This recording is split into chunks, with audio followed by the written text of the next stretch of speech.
اور صحابہ پھر حضور کے در پاک کو دستک تک بھی نہیں دیتے تھے۔ جب حضور سے ملنا ہوتا تو آ کے دروازے پر بیٹھ کے درود پڑھتے رہتے۔ حضور جب خود آتے تو کوئی بات کہتے، انتظار کرتے رہتے۔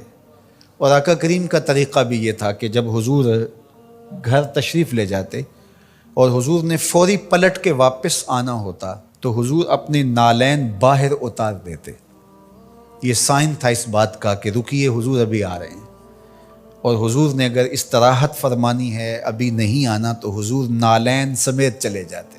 حضور بھی خیال رکھتے تھے کہ کوئی دیر تک نہ بیٹھے، اب تشریف لے گئے ہیں، دیر کے بعد آئیں کہ کوئی کام کر لیں، کھانا کھا لیں، چلے جائیں۔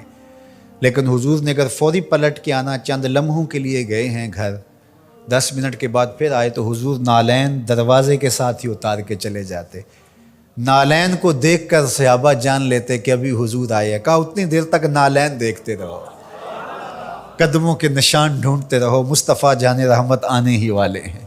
اللہ اکبر، تمہاری نظریں نبی کے نالین پہ لگی رہیں۔ امام بخاری نے ادب المفرد کے اندر صحابہ کے اس منظر کو بیان کیا ہے۔ کہتے ہیں کہ صحابہ حضور کے دروازے پہ پھر دستک نہیں دیا کرتے تھے، اور اگر کبھی ناگزیر حالت ہو جاتی، دستک دینا پڑ جاتا حضور کے دروازے پہ، تو پھر ان کا طریق کیا تھا؟ کہتے ہیں کانت تکرہ ابواب النبی بالاظافر، صحابہ اپنی انگلیوں کے ناخنوں کے ساتھ حضور کی دہلیز پہ دستک دیا کرتے تھے، ہولے ہولے حضور کی دہلیز پہ دستک دیا کرتے تھے۔ تو مولا علی قاری فرماتے ہیں کہ ناخنوں سے دستک کیوں دیتے تھے؟ اے دربن خفیفن و دکن لطیفن تعظیمن و تکریمن و تشریفن۔ یہ صرف اپنی بے تابی کا اظہار تھا کہ ہم کھڑے ہیں، یہ ادب ہے ان کا، یہ محبت ہے ان کی۔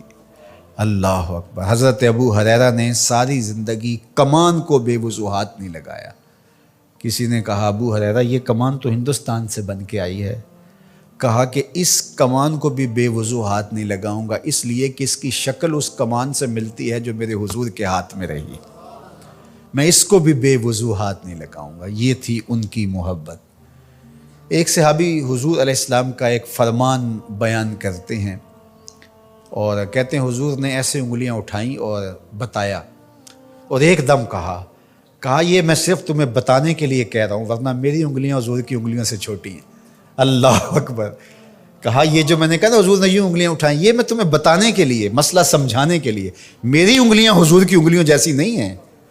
اللہ اکبر۔ حضرت عباس بن عبد المطلب سے کسی نے پوچھا کہ آپ بڑے ہیں یا حضور بڑے ہیں؟ عمر کے بارے سوال کیا۔ کہا سال زیادہ میں نے گزارے ہیں، بڑے حضور ہی ہیں، بڑے حضور ہی ہیں۔ یہ تھا ان کا ادب، یہ تھی ان کی محبت۔ آپ اگر مجھے پوچھیں کہ دین کیا ہے تو میں اقبال علیہ رحمہ کا لہجہ ادھار لوں گا۔ انہوں نے کہا دین سراپا سوختن اندر طلب، انتہائش عشق آغازش ادب۔ طلب محبوب میں تڑپنے کا نام دین ہے، ادب سے شروع ہوتا ہے، عشق پہ ختم ہو جاتا ہے۔ جو دین ادب سے شروع نہ ہوتا ہو اور عشق پہ ختم نہ ہوتا ہو، وہ دین دین ہی نہیں ہے۔ میں ان تھوڑے جملوں میں آپ کو بہت کچھ کہنا چاہ رہا ہوں۔ آپ پوچھتے رہتے ہیں، مسائل پوچھتے رہتے ہیں، میں 2 لفظوں میں آپ کو بتا رہا ہوں۔ جو بھی دین ادب سے شروع نہ ہوتا ہو، عشق پہ ختم نہ ہوتا ہو، وہ دین دین نہیں ہے، کوئی اور ہے۔ عشق ہی ابتدائے ذات، عشق ہی انتہائے ذات۔ عشق نہ ہو تو شرح و دین بت کدا تصورات۔